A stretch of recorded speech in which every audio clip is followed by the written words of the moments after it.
ஸ்ரீ கிருஷ்ண பகவான் வாக்கியம். அர்ஜுனா, இன்னும் சொல்வேன் கேட்பாயாக.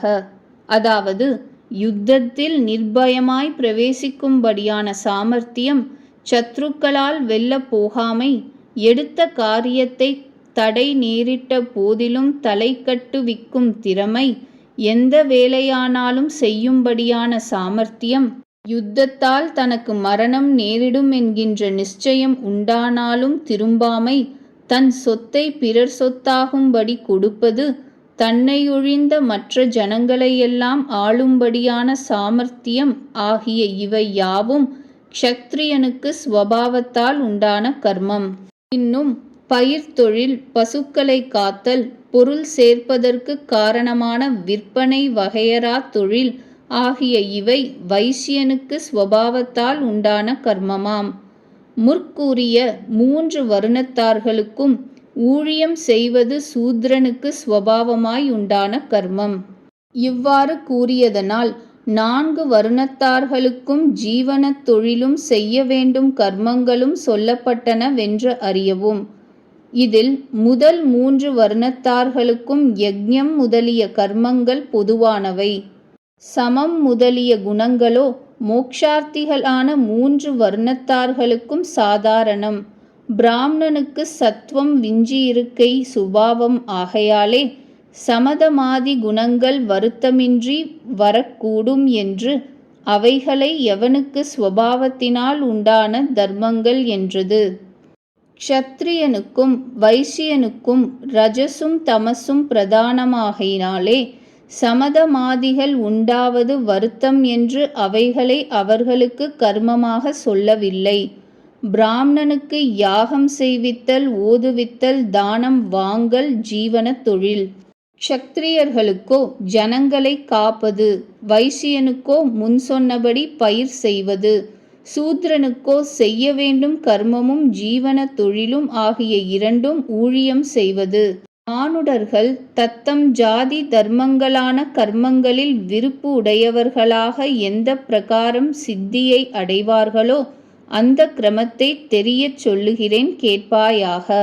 பிராணிகளின் உற்பத்தி முதலிய பிரவிற்த்திகள் யாரிடத்தினின்றும் உண்டாகின்றனவோ இவையாவும் எவனால் வியாபிக்கப்பட்டுள்ளனவோ இந்திராதி தேவதைகளுக்கு அந்தராத்மாவாய் பரம புருஷனாயிருக்கும் அந்த என்னை ஆராதித்து மனிதன் எனது அனுக்கிரகத்தால் என்னை அடைவதென்கின்ற சித்தியை பெறுவான்.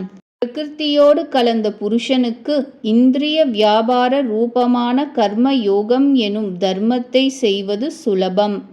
ஆகையால் தன் தர்மமான கர்மயோகம் குணமற்றதேயானாலும் இந்திரிய ஜெயம் பண்ணவல்ல புருஷனுடைய தர்மமான ஞான யோகத்தை தானேற்றிக் கொண்டு அதை நன்கு அனுஷ்டிப்பதை காட்டினும் இது சிறந்தது.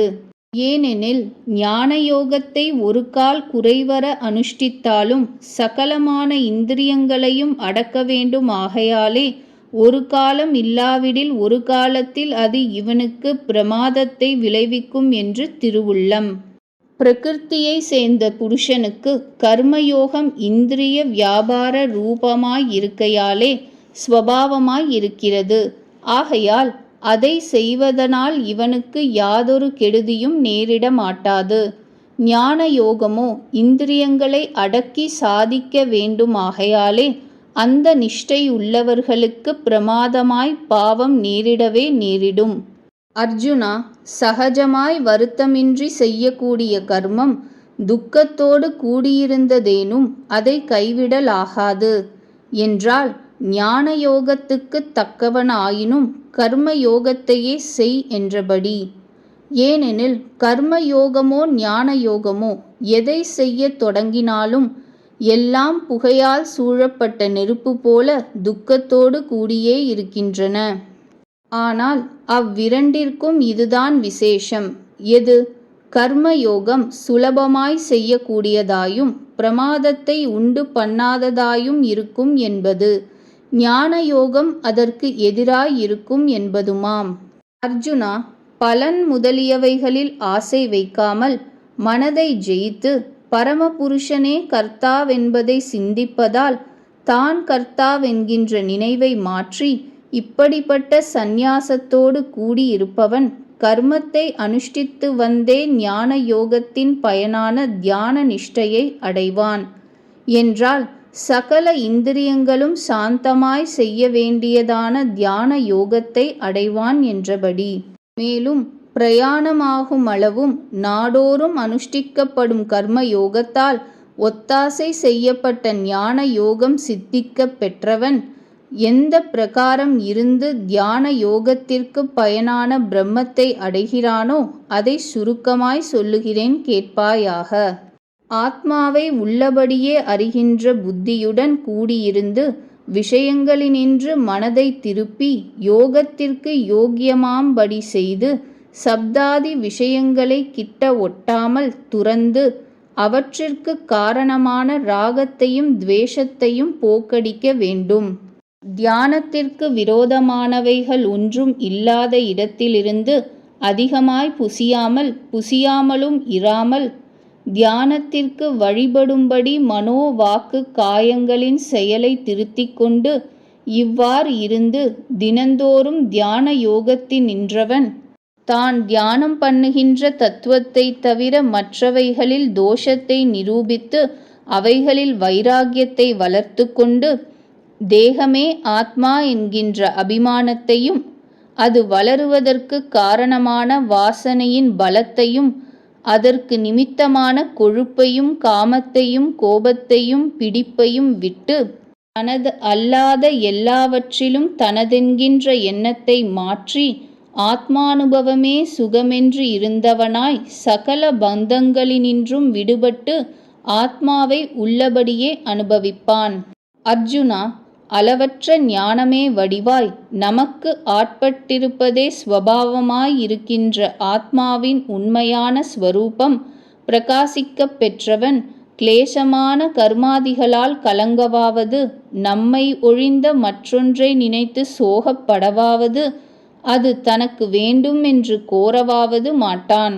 மற்றபடி நம்மை தவிர மற்றெல்லா பிராணிகளையும் ஒரே மாதிரியாய் திருமணம் போலெண்ணி சர்வேஸ்வரனாயும் சகல ஜகத்திற்கும் உற்பத்தி ஸ்திதி லயங்களை லீலையாய்ச் செய்பவனாயும் யாதொரு தோஷமும் மனமாத்திரமும் இல்லாமல் இருப்பவனாயும் எல்லையில்லா அதிசயம் பொருந்தி அளவில்லாத கல்யாண குணங்களுக்கு முக்கிய இருப்பிடமாயும் லாவண்யம் எனும் அமிர்தத்திற்கு கடலாயும் ஸ்ரீமானாயும் புண்டரீகாக்ஷனாயும் தனக்கு நாதனாயும் இருக்கின்ற நம்மிடத்தில் தானே மிகுந்த பக்தி உண்டாகப் பெறுவான். சர்வ வியாபியாகவும் சச்சிதானந்த விக்கிரகனாகவும் இருக்கும் என்னை பரம பக்தியால் உணர்ந்து கொண்டவன் அந்த ஞான பரிசமாப்த காலத்தில் என்னையே அடைவான். ஸ்ரீ சங்கரர் அபிப்பிராயம். மாயை முதலிய எந்தெந்த உபாதிகளோடு கூடியிருக்கின்றானோ உபாதி அற்றதாகவும் அகண்டமாகவும் ஞான ஸ்வரூபமாகவும் சர்வ வியாபியாகவும் இருக்கின்ற எவ்வித ஸ்வரூபம் உடையவனாய் இருக்கின்றானோ அவ்விதமாகத் தெரிகின்றான். 55வது ஸ்லோகத்தில் உள்ள சில பதங்களால் ஞானம் அடைந்து அதற்கு பின்பு பிரம்மத்தில் பிரவேசிக்கின்றான் என்று அர்த்தமாகின்றது போல தோற்றும். ஞானத்திற்கு பலன் அவித்ய நிவர்த்தியே. அதற்கு பின்பு அடைய வேண்டியது யாதொன்றும் இல்லை. 13வது அத்தியாயம் 3வது ஸ்லோகத்தில் க்ஷேத்ரஜ்ஞன் அகண்ட பிரம்மமாக சொல்லப்பட்டிருக்கின்றான். ஜீவன் என்னும் பெயரை உடைய தானே அந்த அகண்ட பிரம்மம் ஆகலால் அவனடைய வேண்டுவது ஒன்றும் இல்லை. வேறொன்று இருந்தாலன்றோ அதை அடைகின்றான் என்று சொல்லக்கூடும். அடைகிறது என்றால் அவித்யா நிவர்த்தியை அடைவதுதான். அதுதான் பிரம்மத்தை அடைகிறது என்று சொல்லப்படுகின்றது. சுண்ணாம்பின் ஸ்வரூபத்தால் சுத்த ஜலம் சுண்ணாம்பு நிறமாக காணப்பட்ட போது சுண்ணாம்பு ஜலம் என்று விவரிக்கப்பட்டது. பிரிக்கின்ற சாதனத்தால் சுண்ணாம்பு நீக்கப்பட்ட போது ஜலம் சுத்தத்தை அடைந்ததென்று விவரிக்கப்படுகின்றது. சுண்ணாம்பு நீங்கிய பின்பு அப்புனல் எதை போய் அடைந்தது? சுண்ணாம்பு ஜலம் என்னும் விகாரம் நீங்கியதென்பதே ஜலம் சுத்தத்தை அடைந்ததென்றமையால் சொல்லப்படுகின்றது. அவ்வாறு அவித்யா அவஸ்தையிலிருந்த பிரம்மம் ஜீவன் என்று விவரிக்கப்பட்டது. அவித்யை நிவர்த்தியானால் பிரகாசமான ஜீவஸ்வரூபம் ஸ்வப்பிரகாசமாகவே இருக்கின்றது. இந்த அத்தியாயம் 60வது ஸ்லோகத்தில் ஞான நிஷ்டையால் பிரம்மத்தை அடைகிறான் என்று சொல்லப்பட்டிருக்கிறதே என்றால் அவ்விடத்திலும் இந்த அர்த்தம்தான் கிரகிக்கத்தக்கது. நிஷ்டை இன்னதென தெரிந்து கொள்ளுதலால் அஞ்ஞான நிவர்த்திக்கு சாதகம் உண்டு. குரு உபதேசத்தில் சாஸ்திர ஞானத்தால் உண்டானதும் அமானித்வம் முதலிய குணங்களோடு கூடியதும் ஆத்மாவை தவிர யாதொரு வஸ்துக்களும் தோன்றாமல் தானே பிரம்மம் எனும் நிச்சயத்தோடு இருக்கின்றதுமான திடமாகிய அகண்ட தியானம் யாதோ அதுதான் ஞான நிஷ்டை என்று சொல்லப்படுகின்றது. 7வது அத்தியாயம் 16வது ஸ்லோகத்தில் கூறிய 4 வித பக்திகளில் 4வதான ஞான பக்தியே சிரேஷ்டமாயது. இதுதான் ஞான நிஷ்டை. இதுதான் ஜீவேஸ்வர பேதத்தை நிவர்த்திக்க தகுந்தது. இதுதான் முடிவான பிரம்ம ஞானம். இப்படிப்பட்ட ஞானிக்கே சர்வ கர்ம சந்நியாசம் சொல்லப்பட்டு இருக்கின்றது. அதற்கு இதைவிட வேறு மார்க்கம் இல்லை. வேறு மார்க்கம் உள்ளதாக நினைத்தால் மேலை கடலை அடைய விரும்பி கிழக்கே போவது போல பிரயோஜனப்படாது. இவ்விடத்தில் கூறிய ஞான நிஷ்டா மார்க்கம் ஒரு மலை போல் இருக்கின்றது.